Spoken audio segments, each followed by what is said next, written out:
Alhamdulillah iyyahu na'budu wa iyyahu nasta'in wa ashkuruhu ala tamamil islam wal iman wan na'im.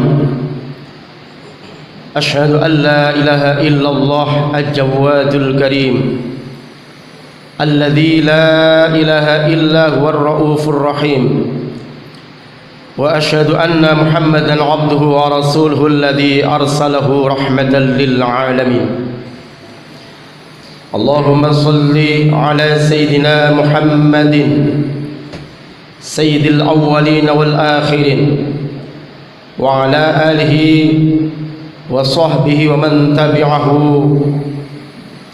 إلى يوم الدين. أما بعد فإخوان المسلمين وزمرة المؤمنين رحمكم الله اتقوا الله فقد فاز المتقون. قال الله تعالى في كتابه الكريم أعوذ بالله من الشيطان الرجيم بسم الله الرحمن الرحيم والحي لا إله إلا هو فادعوه مخلصين له الدين الحمد لله رب العالمين. وقال في آية أخرى فادعوا الله مخلصين له الدين ولو كره الكافرون. صدق الله العظيم. أما بعد إخوان المسلمين وزمرة المؤمنين رحمكم الله اتقوا الله فقد فاز المتقون. Sidang Jumat para ulama fudhala yang dirahmati Allah Subhanahu wa taala. Mari kita selalu memanjatkan syukur kehadirat Allah Subhanahu wa taala fi kulli makanin wa fi kulli waqtin, dalam setiap waktu dan dimanapun kita berada. Lebih-lebih detik ini kita dikaruniai oleh Allah Subhanahu wa taala nikmat iman dan Islam. Tentunya juga nikmat-nikmat yang lain termasuk nikmat sehat jasmani kita. Tentunya mari kita selalu tingkatkan takwa sehingga kita masuk dalam kategori fattaqullaha la'allakum tashkurun. Bertakwalah kamu kepada Allah Subhanahu wa taala agar kamu menjadi orang yang bersyukur kepada Allah Subhanahu wa taala. Hamba Allah yang dirahmati Allah Subhanahu wa taala, perkenankan saya hari ini menyampaikan tentang satu kata yang sangat mudah diucapkan, namun ketika kita jalankan terlalu sulit dan sangat sulit, sehingga para ulama memperhatikan di berbagai macam kitab dan menjadi khosais judul khusus di dalam berbagai kitab, baik itu kitab tafsir maupun dalam kitab tasawuf, yaitu kata al-ikhlas, yaitu ikhlas. Hamba Allah bahwa di surat Al-Ghafir ayat 65 Allah telah memberikan satu pesan khusus kepada kita. Wal hayyu la ilaha illahu fad'uhu mukhlishina lahuddin alhamdulillahi rabbil alamin. Dialah yang maha hidup, tidak ada Tuhan selain Dia, maka sembahlah Dia dengan tulus ikhlas, yaitu tulus ikhlas beragama kepadanya. Segala puji bagi Allah Tuhan semesta alam. Kemudian juga di surat Al-Ghafir ayat 14, fad'ullaha mukhlishina lahuddin walau karihal kafirun.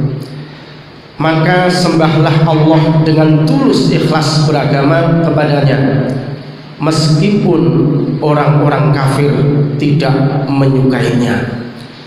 Hamba Allah yang dirahmati Allah Subhanahu wa taala, di dalam kitab Risatul Qusyairiyah, Imam Al-Qusyairi menerangkan dalam bab khusus tentang ikhlas ini, sehingga para ulama untuk istilah ikhlas itu sangat berbeda, tapi Tapi intinya satu, bahwa ikhlas itu tidak ada tujuan amal kecuali hanya untuk Allah dan hanya kepada Allah Subhanahu wa ta'ala. Maka Syekh Abu Utsman Al-Makki mengkategorikan ikhlas itu al-ikhlasu nisyanu ru'yatil khalqi bidawamin nadhari ilal khaliq faqat. Ikhlas adalah melupakan memandang makhluk dengan selalu memandang Khalik, yaitu penciptanya.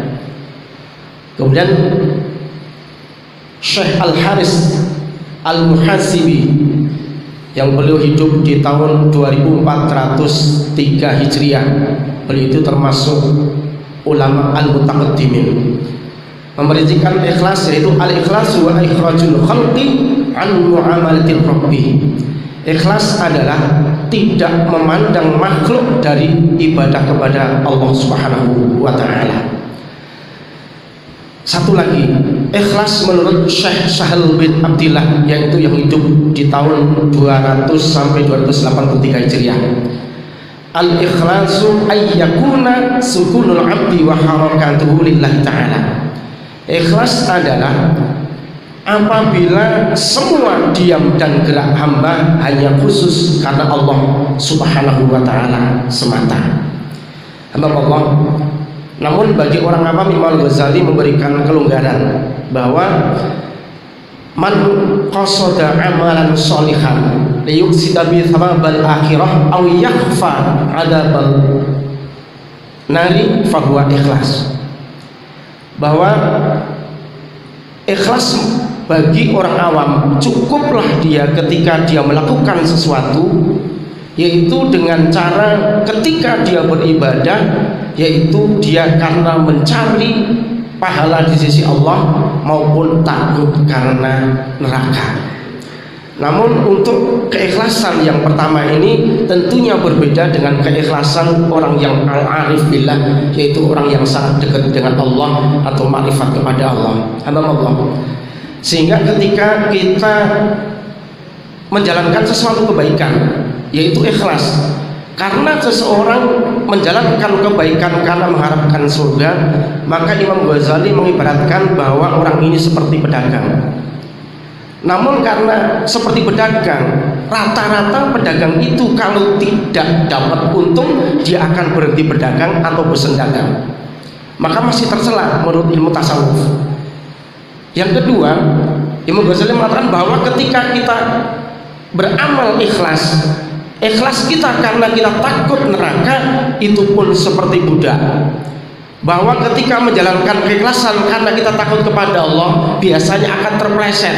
Terkadang orang yang menjalankan tadi hatinya kadang tidak suka, namun dia menjalankan, jadi seolah-olah dia terpaksa, tapi karena takut kepada neraka. Allah. Untuk tingkatan yang pertama ini dilema kepada kita semua. Biasanya dia akan membedakan antara bulan Ramadan dan selain bulan Ramadan. Sedangkan yang disembah satu, yang diabdi atau dia mengabdi kepada Tuhan yang satu. Ketika Ramadan rajinnya bukan main. Tapi kenapa setelah Ramadan dia tidak rajin? Karena dia hanya memandang pahala, bukan memandang zat yang menciptakan Ramadan itu.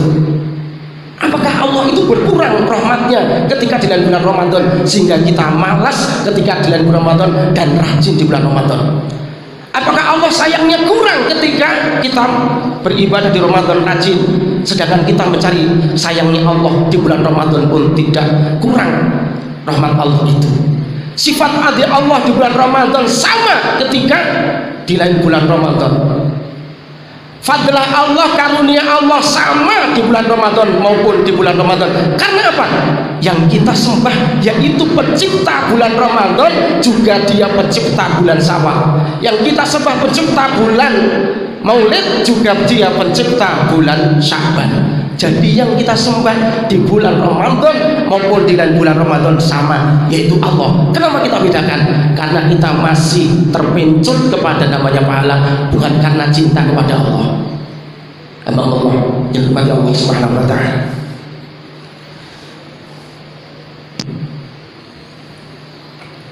Maka para ulama ketika meriwayatkan tentang ikhlas ini, Mungkin secara hitungan dari saya ke guru saya, ke guru saya, guru saya, sampai Rasulullah Shallallahu Alaihi Wasallam. Tidak saya sebutkan satu persatu, namun akan saya sebutkan bahwa dari Sayyid Hasan Anil Ikhlas. Satu saat Sayyid Hasan itu ditanya tentang ikhlas, ma huwa, apakah ikhlas itu? Maka beliau bertanya kepada Hudzaifah, sa'altu Hudzaifah anil ikhlas. Maka beliau bertanya kepada sahabat Hudzaifah, yaitu tentang ikhlas. Begitu pula Sayyid Hudzaifah bertanya tentang ikhlas, ma huwa. Beliau bertanya kepada Rasulullah Sallallahu Alaihi Wasallam, ma huwa, apakah ikhlas itu? Ketika Rasulullah ditanya tentang keikhlasan oleh Sayyid Hudzaifah, sahabat Hudzaifah, maka beliau pun sa'altu Jibril alaihissalam. Maka Rasul bertanya kepada malaikat Jibril, ya Jibril, apakah ikhlas itu? Namun ketika malaikat Jibril ditanya oleh Rasulullah Muhammad SAW, ya Jibril, apakah ikhlas itu? Maka Jibril pun bertanya kepada Allah Subhanahu wa Ta'ala, qala sa'altu Rabbal Izzati anil ikhlas. Maka Jibril bertanya kepada Allah Subhanahu wa Ta'ala tentang ikhlas. Apakah ikhlas itu? Maka Allah memberikan pesan kepada malaikat Jibril untuk disampaikan kepada Nabi Muhammad dan untuk disampaikan kepada umatnya. Huwa sirrun min asrori istauda'tuhu qalban man ahbabtuhu min ibadi. Ikhlas itu adalah rahasia di antara rahasia-rahasiaku. Itu Allah mengatakan bahwa ikhlas itu adalah satu rahasia di antara ribuan jutaan miliaran dari rahasia-rahasiaku. Istauda'tuhu qalban man ahbabtuhu, dan aku meletakkan ikhlas tadi kepada hamba-hambaku yang aku cintai dari hamba-hambaku yang ada di atas bumi ini. Jadi ikhlas itu tidak bisa dipaksakan. Maka ketika kita berhubungan dengan ikhlas, maka pantas dan haruslah kita, ketika kita memang amal kita banyak yang belum ikhlas, masih banyak terpeleset tentang keikhlasan ini, sebaiknya kita habis sholat minta agar amaliyah kita menjadi amaliyah yang ikhlas kepada Allah Subhanahu wa Ta'ala. Sedikit pesan Dhunnun, thalathatun min alamatil ikhlas. Alamat ikhlas itu ada 3. Yang pertama, istiwa'ul madhi wa dzami minal amal. Bagi kita, bagi orang umum, ikhlas itu punya alamat, punya tanda. Yang pertama adalah orang sudah tidak memperdulikan ketika beramal baik tadi, baik itu sanjungan maupun cacian.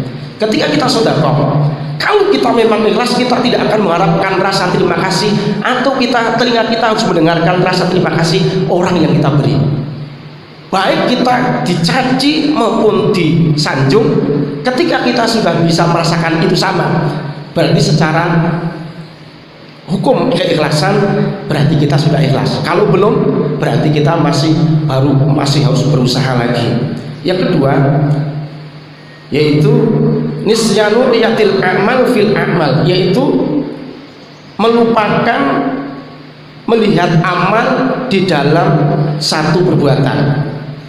Yang ketiga adalah wa nisyanu tidhaqir thawabil amal fil akhirah, yaitu orang sudah tidak mengingat bahwa apa yang dilakukan tadi mendapatkan pahala di akhirat. Kalau kita masih mengingat bahwa ketika kita amalnya sekian dilipat gandakan sekian dan sekian, Allah SWT. Pesan satu lagi, waqala Dhunnun al-Misri al-ikhlal yatimu illa bisbih, mata syahidu fi ikhlasim al-khalas ihtaja ikhlasuhum ila ikhlas. Abu Ya'qub As-Susi memberikan pesan, kalau orang melihat dirinya sudah menjalankan ikhlas dan tahu, kemudian dia mengatakan bahwa aku ini beramal ini ikhlas, ihtaja ikhlasuhum ila ikhlas, maka orang tadi sebetulnya membutuhkan keikhlasan yang lain. Kalau orang dia beramal kemudian dia bisa melihat dirinya kok sudah beramal dengan ikhlas, sebetulnya dia masih butuh keikhlasan yang lain, alias dia harus benar-benar jangan sampai dia melihat dirinya adalah sedang melakukan perbuatan keikhlasan. Mudah-mudahan Allah menuntun kita untuk bisa menjalankan keikhlasan dari Allah Subhanahu wa Ta'ala. Amin ya rabbal alamin. barakallahu fil Qur'anil azim wa nafa'ani wa iyyakum bil ayati wa dhikril hakim fataqabbalu minni wa minkum tilawatan as-sami'ul 'alim aqulu qawli hadha astaghfirullahi wa lakum wa lisa'iril muslimina wal muslimat wal mu'minina wal mu'minat fastaghfiruhu innahu huwal ghafurur rahim.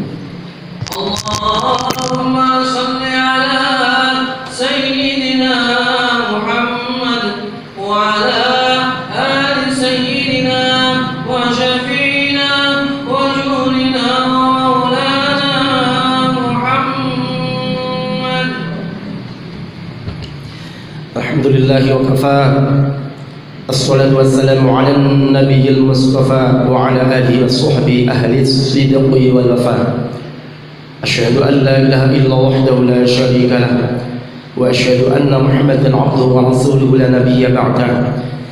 فيا إخوان المسلمين والزمرة المؤمنين رحمكم الله اتقوا الله حق تقاته ولا تموتن إلا وأنتم مسلمون. قال الله تعالى في كتابه الكريم أعوذ بالله من الشيطان الرجيم بسم الله الرحمن الرحيم فاتقوا الله ما استطعتم واسمعوا وأطيعوا. وقال في آية أخرى إن الله وملائكته يصلون على النبي يا أيها الذين آمنوا صلوا عليه وسلموا تسليما. اللهم صل على سيدنا محمد وعلى سيدنا محمد. اللهم اغفر للمسلمين والمسلمات والمؤمنين والمؤمنات الأحياء منهم والأموات. اللهم استر أمة سيدنا محمد. اللهم اجبر أمة سيدنا محمد. اللهم اغفر أمة سيدنا محمد. اللهم ارحم أمة سيدنا محمد. اللهم فرج عن أمة سيدنا محمد. اللهم اجعلنا وأولادنا وذريتنا من أهل العلم والقرآن والخير ولا تجعلنا وإياهم من أهل السوء والضير.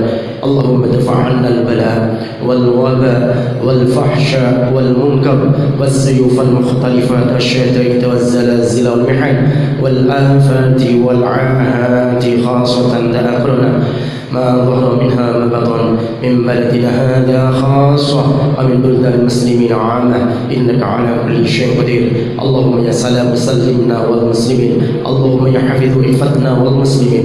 ربنا آتنا في الدنيا حسنة وفي الآخرة حسنة وقنا عذاب النار. صلى الله عليه وسلم محمد وعلى آله وسلم. الحمد لله رب العالمين. عباد الله إن الله يأمرنا ويأمركم بالعدل والإحسان وإيتاء ذي القربى وينهى عن الفحشاء والمنكر والبغي يعظكم لعلكم تذكرون فاذكروا الله يذكركم واشكروا على نعمه يزدكم واسأله من فضله واتقوا ولا تضيعوا أقم الصلاة بالجماعة.